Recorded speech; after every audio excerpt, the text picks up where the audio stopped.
मैं वैसे ही नहीं देख रहा था। आप मीडिया के बंधुओं को कई बार लोगों ने कोशिश किया कि जो जातीय गणना पर फैसला हुआ है उसके बारे में हम लोग से आप चर्चा करना चाहते थे। फैसला आ गया 1 बजे के आसपास और फैसला आया जातियों में संख्या की पहचान के लिए जो बिहार की सरकार प्रयास कर रही है, जो शिक्षा के रूप में, समृद्धि के रूप में, जो सामाजिक रूप से पिछड़े हैं, सरकार उसकी पहचान करनी चाहती है। और यह एक ऐसा पवित्र काम है जिसको रोका नहीं जा सकता है। फिर से ख्याल करिएगा, एक ऐसा पवित्र काम है जिसको रोका नहीं जा सकता है। और इसके पीछे उद्देश्य क्या है? विकास। जो विकास के अंतिम पायदान पर है, छूटे हुए हैं, उनको इस देश की, इस राज्य की मुख्य धारा में उनको कैसे लाया जाए, कैसे उनको शिक्षित किया जाए, कैसे उनके रहन सहन स्तर के लिए हम उनको ऊपर करके राष्ट्र के एक नागरिक के रूप में मजबूत नागरिक बना सकें, निरोग बना सकें, पैरों पर अपना खड़ा कर सकें। एक लंबी लड़ाई राजद लड़ता रहा है। उसके बाद जनवरी से शुरू किया, बीच में 1-2 स्टेज आने के बाद तीसरे स्टेज में आने तक उसको रोक दिया गया। ये जनगणना होती ही है भारत की योजना के लिए, लेकिन समग्र योजना में भी उनके लिए योजनाएं नहीं बन पा रही थी, जो सचमुच बिल्कुल पिछले पायदान पर है, जिनका जीवन जीना भी दुभर हो चुका है। उनके बारे में भी तो चिंता करने वाले समाज के लोग हैं।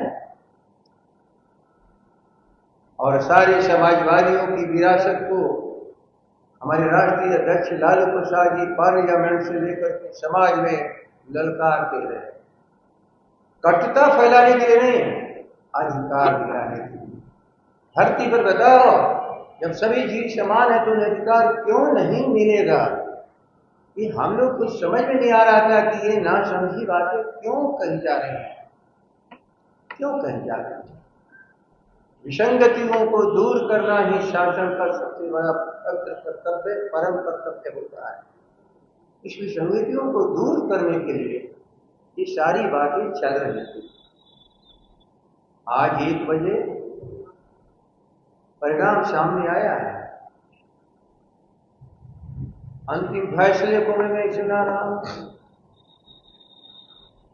इतने स्पष्ट शब्दों में लालू जी और उनके पुराने पुरखे समाजवादियों ने जो हमेशा कहा, किस तरह से आज माननीय उच्च न्यायालय ने, सर्वोच्च न्यायालय के द्वारा रिमांड करने के बाद आज उनका डिसीजन आया है।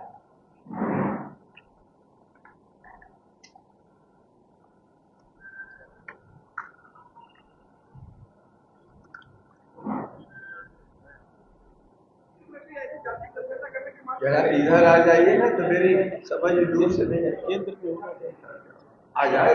क्या बोल रहे हैं? आज का हाईकोर्ट का फैसला जो है ये मानते हैं कि बीजेपी की बड़ी हार है और नहीं हटाइए, नहीं, मैं किसी दल के हार को नहीं मानता हूं, लेकिन जिनने अनर्थ तर्क दिया है उन्हें मैं समझा रहा हूं। आधुनिक दुनिया में अनर्थकारी तर्क को बंद करो।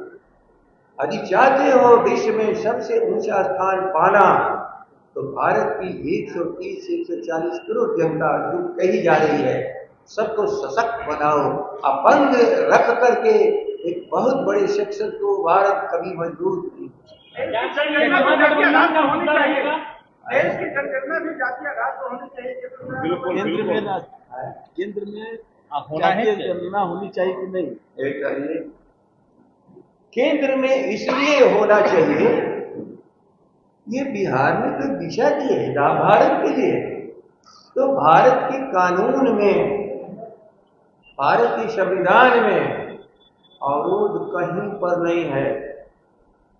एक समदर्शीय कानून बनाने के लिए जहां जहां भी अवरोध हो, उसी सभी मिलकर के पार्लियामेंट के द्वारा बाकायदे जो आज समीक्षा या सेंसस, इन दोनों में एक बहस चल रही थी, सेंसस से निराशा क्या?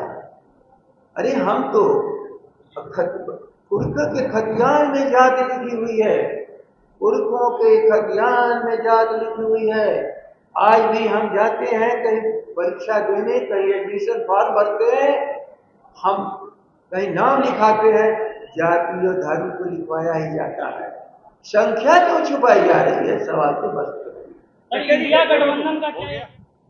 और जनगणना में एक कॉलम जोड़ करके उसकी आर्थिक स्थिति, सामाजिक स्थिति, पिछड़ापन और शैक्षणिक योग्यता के आधार पर कि कौन समूह है जो बिल्कुल समाज के लिए त्याज्य बना हुआ है, जिन्हें सदियों से अधिकार नहीं मिला, सदियों से उनको अनाथ बना के रखा गया है।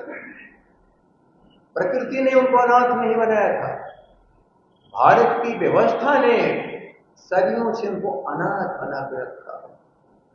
कभी शूद्र कहा, कभी अछूत कहा। धीरे धीरे हमारे सामाजिक जो हमारे नेतृत्व करता थे, उनमें चेतना भरी और उनके भीतर की एहसास कराया गया कि नहीं, ये भी मनुष्य हैं और जब राष्ट्र के नागरिक हैं तो इनको अधिकार मिलना चाहिए। बाबा साहब आम्बेडकर ने संविधान में कहा राजनैतिक समानता आई है, लेकिन सामाजिक और आर्थिक समानता नहीं है। और ये नहीं आएगा तो लोकतंत्र हमेशा भारत में खतरे में रहेगा, खतरे में रहेगा। लेकिन उस समय एक वोट के अधिकार का जिन्होंने नकारने का काम कर रहे थे, लेकिन उस समय की हमारी संविधान सभा ने सबको एक वोट का अधिकार देकर के राजनीतिक ताकत सबको बराबरी कर दिया। एक वोट का अधिकार किसी को विशेष अधिकार है।